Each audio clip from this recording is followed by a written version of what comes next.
Section 29, Part 2, Chapter 1, continued, of the Four Horsemen of the Apocalypse by Vicente Blasco Ibáñez. This recording is in the public domain.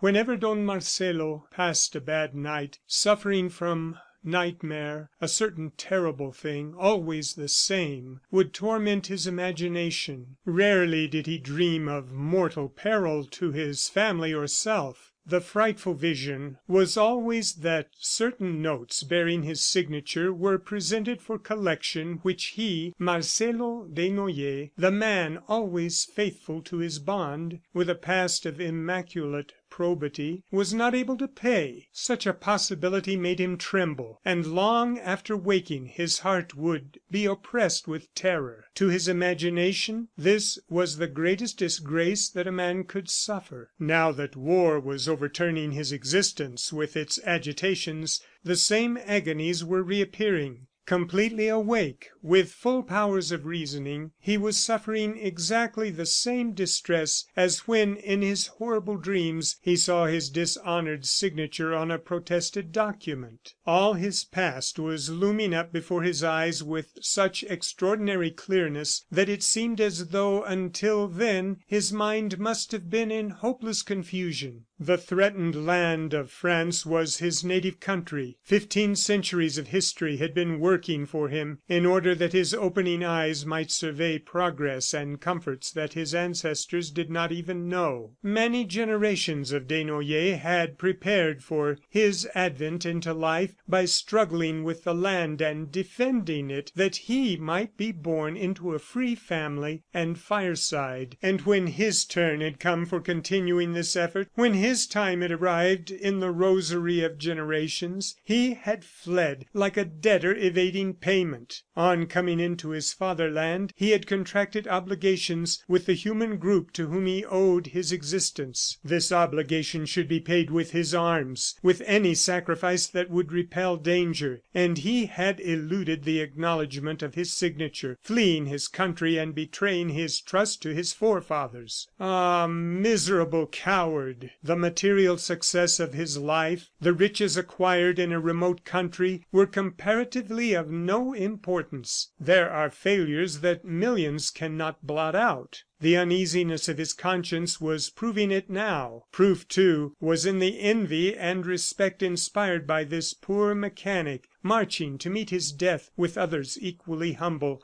all kindled with the satisfaction of duty fulfilled, of sacrifice accepted. The memory of Madariaga came to his memory. Where we make our riches and found a family, there is our country. No, the statement of the centaur was not correct. In normal times, perhaps, far from one's native land, when it is not exposed to danger, one may forget it for a few years. But he was living now in France, and France was being obliged to defend herself against enemies wishing to overpower her. The sight of all her people rising en masse was becoming an increasingly shameful torture for Desnoyers, making him think all the time of what he should have done in his youth, of what he had dodged. The veterans of '70 were passing through the streets with the green and black ribbon in their lapel, souvenirs of the privations of the siege of Paris and of heroic and disastrous campaigns. The sight of these men,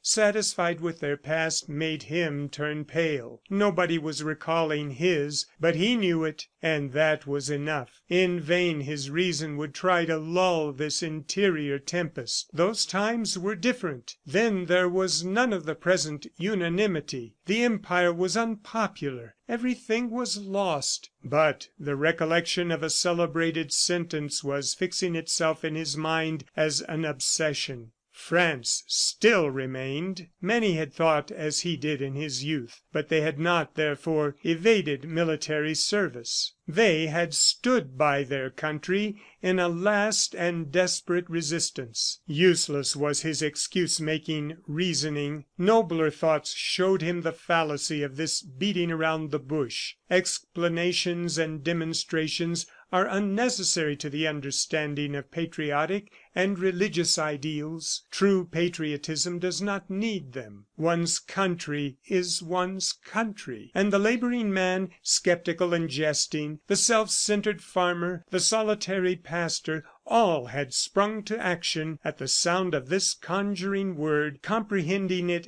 instantly without previous instruction. "It is necessary to pay," Don Marcelo kept repeating mentally. "I ought to pay my debt." As in his dreams, he was constantly feeling the anguish of an upright and desperate man who wishes to meet his obligations. Pay! And how? It was now very late. For a moment the heroic resolution came into his head of offering himself as a volunteer, of marching with his bag at his side in some one of the groups of future combatants, the same as the carpenter. But the uselessness of the sacrifice came immediately into his mind. Of what use would it be? He looked robust and was well preserved for his age, but he was over 70, and only the young make good soldiers. Combat is but one incident in the struggle. Equally necessary are the hardship and self-denial in the form of interminable marches, extremes of temperature, nights in the open air, shoveling earth, digging trenches, loading carts, suffering hunger. No, it was too late. He could not even leave an illustrious name that might serve as an example. Instinctively he glanced behind. He was not alone in the world. He had a son who could assume his father's debt. But that hope only lasted a minute. His son was not French. He belonged to another people. Half of his blood was from another source. Besides, how could the boy be expected to feel as he did? Would he even understand if his father should explain it to him? It was useless to expect anything from this lady-killing, dancing clown, from this fellow of senseless bravado, who was constantly exposing his life in duels in order to satisfy a silly sense of honor. Oh, the meekness of the bluff Senor Desnoyers! After these reflections, his family felt alarmed at seeing the humility and gentleness with which he moved around the house. The two men servants had gone to join their regiments, and to them the most surprising result of the declaration of war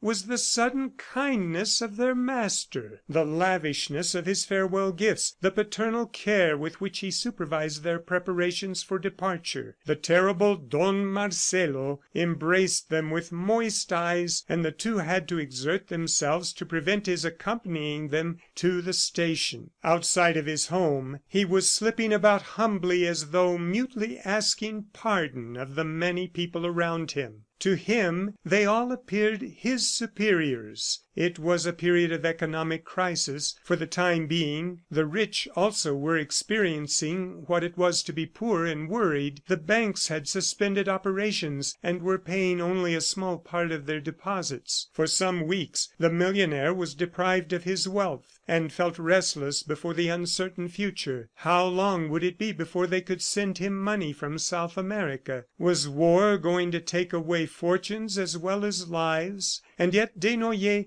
had never appreciated money less, nor disposed of it with greater generosity. Numberless mobilized men of the lower classes, who were going alone toward the station, met a gentleman who would timidly stop them, put his hand in his pocket, and leave in their right hand a bill of 20 francs, fleeing immediately before their astonished eyes. The working women who were returning, weeping from saying goodbye to their husbands, saw this same gentleman smiling at the children who were with them, patting their cheeks and hastening away, leaving a 5-franc piece in their hands. Don Marcelo, who never smoked, was now frequenting the tobacco shops, coming out with hands and pockets filled in order that he might, with lavish generosity, press the packages upon the first soldier he met. At times the recipient, smiling courteously, would thank him with a few words, revealing his superior breeding, afterwards passing the gift on to others clad in cloaks as coarse and badly cut as his own. The mobilization, universally obligatory, often often caused him to make these mistakes. The rough hands pressing his with a grateful clasp left him satisfied for a few moments. Ah, if only he could do more! The government, in mobilizing its vehicles, had appropriated 3 of his monumental automobiles, and Desnoyers felt very sorry that they were not also taking the 4th mastodon. Of what use were they to him? The shepherds of this monstrous herd, the chauffeur and his assistants, were now in the army. Everybody was marching away. Finally, he and his son would be the only ones left, 2 useless creatures. He roared with wrath on learning of the enemy's entrance into Belgium, considering this the most unheard of treason in history. He suffered agonies of shame at remembering